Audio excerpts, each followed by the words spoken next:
Bonjour à tous ceux qui êtes chez vous. Alors je me faisais une joie de vous retrouver ce matin, malheureusement c'est pas possible. En tout cas je me réjouis de participer à ce culte et je prie pour que le Seigneur vous bénisse tous et que vous portiez aussi bien que possible. Alors il y a maintenant assez longtemps, avant le premier confinement en fait, nous avions lu dans l'Ancien Testament et je vous avais présenté l'histoire de cet homme de Dieu dont le nom ne nous est jamais donné, et puis qui n'apparaît plus ensuite dans la Bible, mais que Dieu suscite pour être le témoin contre le mal dans lequel le roi Jéroboam entraînait son peuple.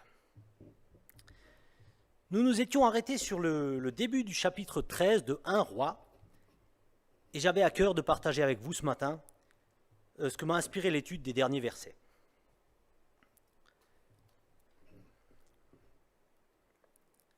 Alors, je vous résume cet épisode qui a lieu juste après la mort du roi Salomon et la division de son royaume entre Israël au nord, dont Jéroboam devient roi, et Juda au sud, avec à sa tête Roboam, le fils de Salomon.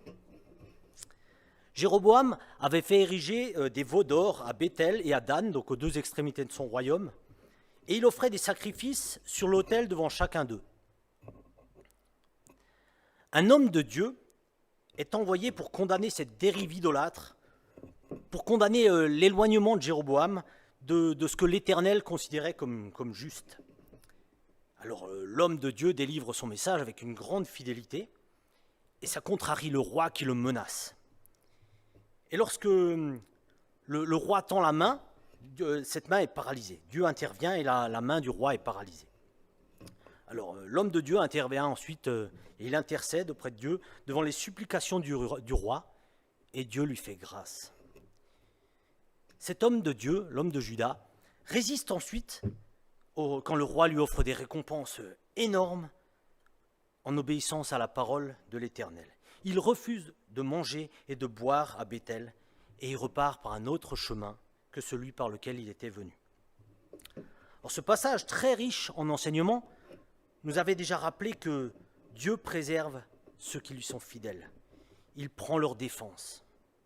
Il est prompt aussi à accorder sa grâce, même devant notre inconséquence. Enfin, nous avions vu que c'est un passage qui nous appelle à servir fidèlement le Seigneur. Dans un deuxième message, nous nous étions arrêtés sur la situation de ce vieux prophète qui habitait déjà à Béthel, mais que l'Éternel n'avait pas mis à contribution pour dénoncer le mal. Rappelez-vous le verset 11. « Il y avait un vieux prophète qui habitait à Béthel. Dans ce lieu coupable, siège de l'idolâtrie, où l'homme de Dieu avait été envoyé pour dénoncer le mal, et où l'Éternel avait dit qu'il ne devait pas rester à aucun prix, dans un tel endroit, voilà qu'un prophète avait trouvé bon d'habiter. » Dieu nous rappelait dans ce passage que nous devons rester attentifs à ce que notre discours, nos mots, nos fréquentations ou simplement notre attitude ne soient pas un contre-témoignage dans la vie de disciple que nous voulons mener.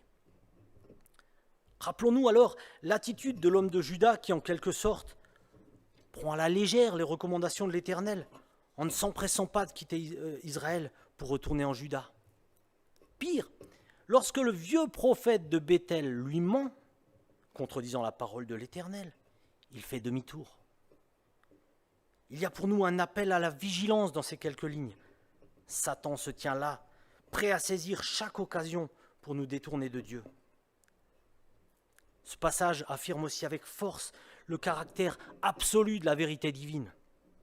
Elle est une, elle est complète, elle est parfaite. Et ceux qui essayent de la contredire le font souvent en fait pour justifier leur incrédulité. Il n'y a qu'un seul évangile. Il proclame que notre Seigneur Jésus-Christ s'est donné lui-même pour nos péchés. Et je voudrais reprendre aujourd'hui la suite de ce passage en lisant 1 Roi au chapitre 13 à partir du verset 20. Ils étaient installés à table, alors l'homme de Juda est le vieux prophète de Béthel, ils étaient installés à table quand la parole de l'Éternel fut adressée au prophète qui l'avait ramené. Et il cria à l'homme de Dieu venu de Juda. « Voici ce que dit l'Éternel. Parce que tu t'es rebellé contre l'ordre de l'Éternel et que tu n'as pas respecté le commandement que l'Éternel ton Dieu t'avait donné, parce que tu es revenu en arrière et que tu as mangé et bu à l'endroit même dont il t'avait dit « Tu ne mangeras rien et tu ne boiras rien là-bas », ton cadavre n'entrera pas dans le tombeau de tes ancêtres.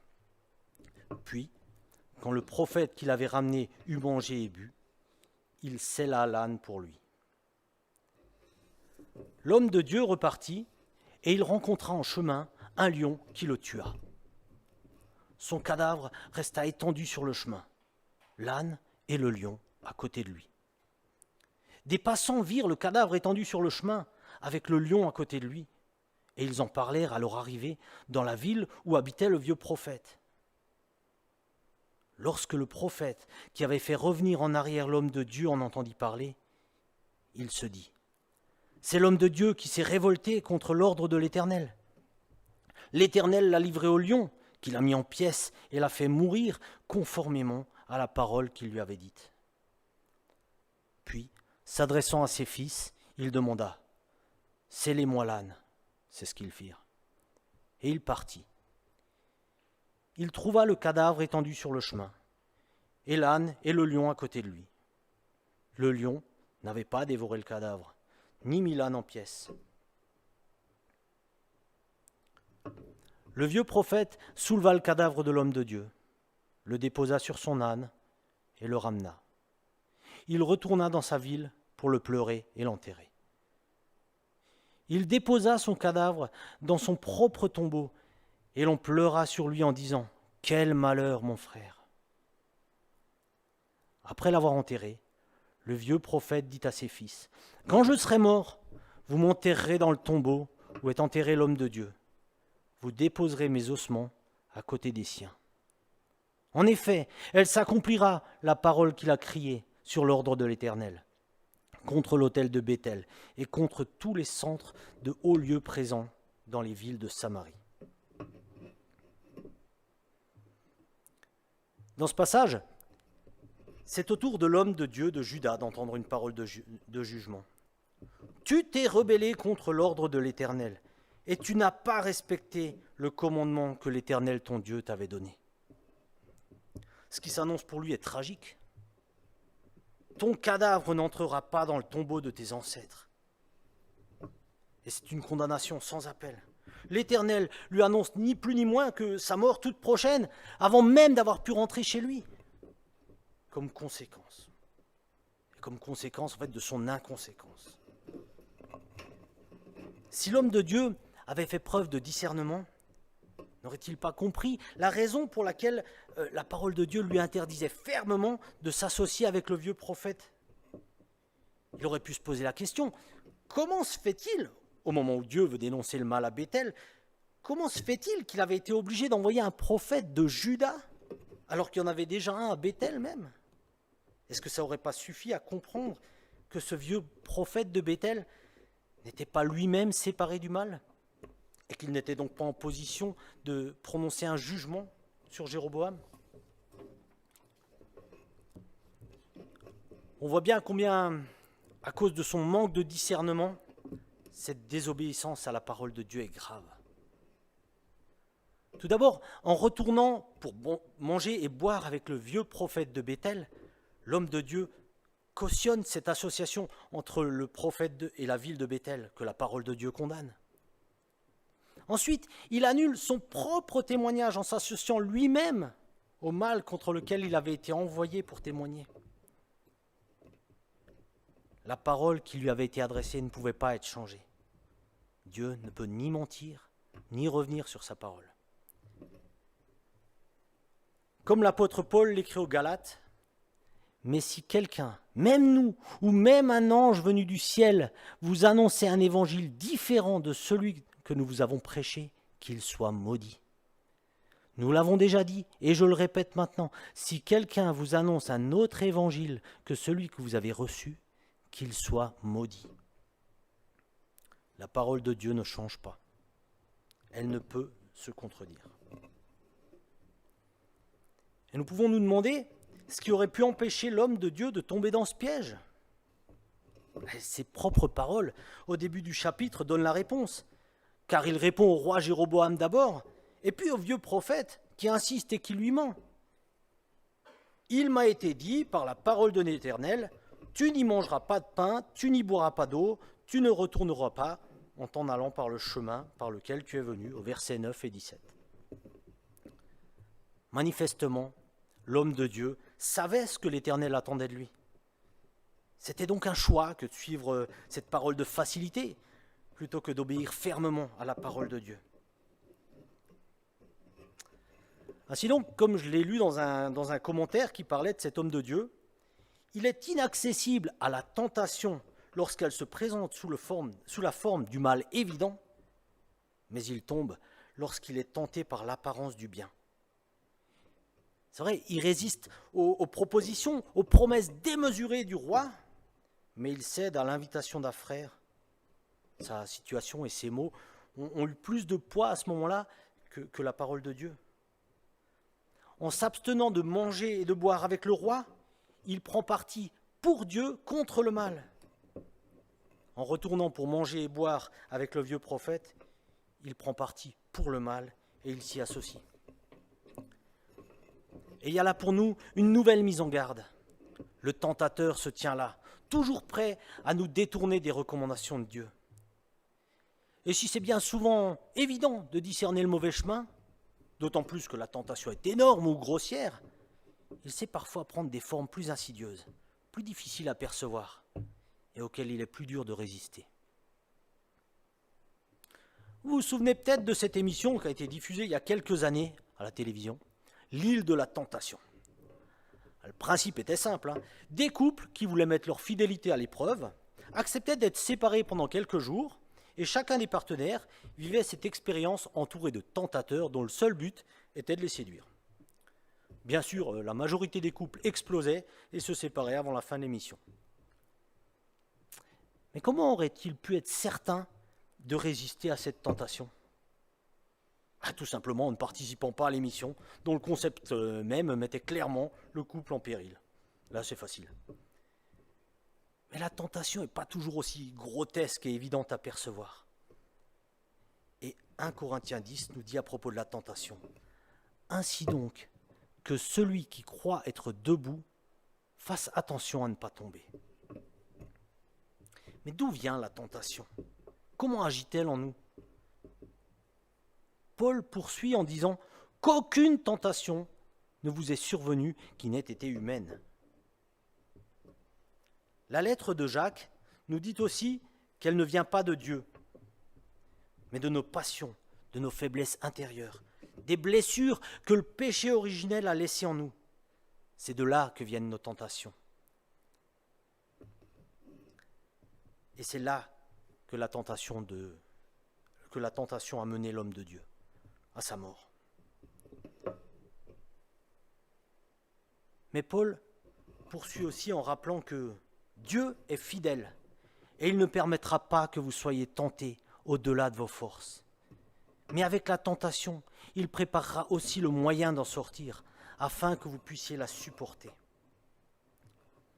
Sachons nous appuyer, nous en remettre à Dieu lorsque la tentation survient, pour mieux y résister, pour être capable d'y faire face. Et donc, tous les deux, l'homme de Dieu et le vieux prophète, sont passibles de son châtiment. Le vieux prophète est aussi puni dans la mesure où Dieu le contraint à dévoiler sa propre duplicité en prononçant lui-même un jugement contre l'homme de Dieu. La sévérité du jugement qui atteint l'homme de Dieu montre clairement comment Dieu ressent sa désobéissance. L'Éternel avait été très clair avec lui quant au mal qui s'établissait à Béthel et à l'horreur qu'il en avait. Dieu l'avait honoré en l'employant comme témoin contre le mal. Il l'avait aussi mis pleinement en garde de ne pas être pris dans une fausse association. Mais en dépit de ce privilège et de l'avertissement, il se laisse entraîner, avec comme résultat une fin de carrière sur terre en tant que témoin de Dieu. C'est une chose très grave et qui aura forcément des conséquences que de ne pas tenir compte de la parole de Dieu quand elle nous a été révélée aussi clairement. Et donc cet homme quitte Béthel. Il se remet en route à Dodane, et pas très loin de là, puisqu'on lit au verset 25, des passants l'aperçoivent et le racontent dans la ville où habite le vieux prophète. Pas très loin de là, un lion se jette sur lui et le tue. Alors, je ne suis pas un grand spécialiste des lions, mais je sais que cet animal est un grand prédateur, un des plus grands mammifères carnivores. Pourtant, il est assez feignant, il passe près de 20 heures par jour à dormir, mais quand il tue que dans 2 situations bien précises. Pour se nourrir, et c'est de loin la situation la plus fréquente, mais aussi pour des questions de dominance au sein de son groupe lorsqu'un rival s'oppose à lui. Ici, le lion tue effectivement l'homme de Dieu, mais pour aucune de ces 2 raisons. Car lorsque les passants l'aperçoivent, et encore bien plus tard, lorsque le prophète qui a appris ce qui s'était passé vient sur les lieux, le lion est toujours là, assis à côté, et il n'a pas touché au corps de l'homme qu'il vient de tuer. On peut facilement imaginer qu'il s'est passé un certain temps, puisque le prophète a eu le temps d'entendre ce qui s'était passé, de faire sceller son âne et de venir. Étrange, non, comme comportement de la part d'un grand prédateur? Pas tellement si on considère que la mort de cet homme de Dieu est la punition annoncée et infligée, et qu'elle manifeste la parole de l'Éternel. Tout ce qui se produit dans cette histoire arrive selon la parole de l'Éternel. Depuis le voyage du prophète vers le nord et ses paroles à Jéroboam qui s'accomplissent, jusqu'au détail du comportement inhabituel et clairement surnaturel du lion. Un lion normal ne tuerait pas un homme pour ensuite rester assis à côté du cadavre, en compagnie de l'âne de cet homme. Et l'âne, pour ce que j'en sais, c'est un animal plutôt craintif. Jamais il serait resté à côté d'un fauve qui n'en aurait fait qu'une bouchée. Mais là, non. Le lion ne touche pas au cadavre ni à l'âne, pas plus que l'âne ne s'enfuit.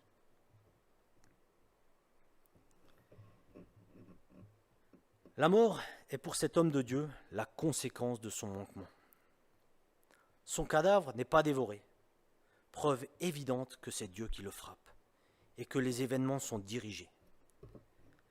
Cet épisode montre clairement que Dieu lui-même s'implique souverainement dans chaque détail. Alors, je n'ai pas pu m'empêcher, en lisant et en relisant ce passage, de penser à un autre lion qu'on retrouve dans la Bible, le lion de Juda, dont il est entre autres question en Apocalypse 5, verset 5. Ne pleure pas, car le lion de la tribu de Juda, le rejeton de la racine de David, a vaincu pour ouvrir le livre et ses 7 sceaux. Le lion de Juda, le seul digne de recevoir le livre et d'en ouvrir les sceaux, symbole là aussi du jugement de Dieu sur l'histoire des hommes. Un lion, un jugement, une histoire qui s'inscrit entièrement dans le plan de Dieu. Voilà. Je voulais juste signaler le parallèle que j'ai trouvé entre ces 2 textes. Et le vieux prophète, instrument de la chute de son frère, est le témoin des conséquences de cette chute. Et c'est seulement lorsqu'il apprend la mort de son confrère qu'il réalise la puissance de la parole de Dieu. En entendant la nouvelle de la mort du prophète de Juda, il dit « C'est l'homme de Dieu qui s'est révolté contre l'ordre de l'Éternel. L'Éternel l'a livré au lion, qui l'a mis en pièces et l'a fait mourir conformément à la parole qu'il lui a dite. » Il ramasse le corps de cet homme et l'enterre dans son propre tombeau. On a le sentiment qu'il regrette, qu'il cherche à se racheter. Et c'est seulement à ce moment-là, en voyant la sentence de l'Éternel s'accomplir, qu'il reconnaît, lui qui avait prétendu que sa parole était celle de Dieu, c'est seulement là qu'il prend pleinement conscience de ses propres manquements et de la légitimité aux yeux de l'Éternel du message que l'homme de Juda portait. Il est alors certain, au verset 32, que les paroles de cet homme de Dieu, adressées aux descendants de Jéroboam et aux grands prêtres, vont s'accomplir. Et je vais relire le verset 2 de ce chapitre qu'on avait déjà vu, qui sont l'annonce de ce qui va s'accomplir. Un fils naîtra dans la famille de David, son nom sera Josias. Il offrira en sacrifice sur toi les prêtres des hauts lieux qui brûlent des parfums sur toi, et l'on brûlera sur toi des ossements humains. Les 2 derniers versets du chapitre nous racontent que malgré tous les avertissements dont il aurait pu bénéficier, Jéroboam n'a pas renoncé à sa mauvaise conduite, entraînant sa ruine et la disparition de sa dynastie de la surface de la terre. Et ça, dès la première moitié du chapitre suivant. Néanmoins, la suite du récit biblique nous permet de voir que Dieu, si le Dieu saint doit châtier son peuple pour son infidélité, il n'est cependant pas injuste pour oublier les bonnes œuvres de ceux qui ont été manifestées à l'égard de son nom. Et je lis en 2 Rois, chapitre 23, à partir du verset 15. Et là il s'agit de Josias, il démolit aussi l'autel qui se trouvait à Béthel, ainsi que le haut lieu qu'avait fait Jéroboam, fils de Nébat, qui avait fait pécher Israël. Il brûla le haut lieu, il le réduisit en cendres et il brûla le poteau sacré. Josias se tourna et vit les tombes qui étaient là dans la montagne. Il envoya prendre les ossements des tombes, les brûla sur l'autel et le rendit ainsi impur, conformément à la parole de l'Éternel proclamée par l'homme de Dieu qui avait annoncé ces choses. Puis il demanda : « Quel est ce monument que je vois là ?» Les habitants de la ville lui répondirent : « C'est le tombeau de l'homme de Dieu qui est venu de Juda et qui a crié contre l'autel de Béthel les choses que tu viens d'accomplir. » Il déclara alors : « Laissez-le, que personne ne remue ses ossements. » On conserva ainsi ses ossements avec ceux du prophète venu de Samarie. Et c'est comme ça que 350 ans après ces événements, lorsque Josias rétablit la parole de l'Éternel et qu'il brûle les os des sacrificateurs idolâtres, il épargne le tombeau où repose l'homme de Dieu de Juda et le vieux prophète de Béthel. À cause de son infidélité, le peuple de Dieu n'échappe pas à son châtiment. Mais par la fidélité de Dieu, il échappe au jugement qui atteint le monde. Amen. Je vais encore prier. Seigneur notre Dieu, je crois que chacun d'entre nous peut bien souvent se reconnaître dans les traits de cet homme de ces hommes qui te connaissent, qui entendent ta parole. Des personnes, des chrétiens désireux de te servir fidèlement, des enfants décidés à suivre ta parole, tes recommandations, mais aussi des personnes qui bien souvent n'arrivent pas à aller au bout du chemin qu'ils ont entrepris avec toi, sans faire demi-tour, sans être tentés, et qui parfois méprisent les paroles qu'ils avaient entendues. Mais Seigneur, toi tu es ce Dieu de grâce, ce Dieu à qui on peut demander pardon et qui pardonne lorsqu'on prend un mauvais chemin. Tu es aussi ce Dieu qui ne nous laisse pas seuls. Seigneur, que ton esprit dirige nos pas, nos vies, pour que nous continuions à avancer vers toi et te servir fidèlement, toujours. Amen. Je vous invite à terminer ce culte en chantant un chant qui nous rappelle combien nous avons besoin de Dieu pour diriger nos vies et qui dit aussi notre désir de le suivre et d'être tout à lui.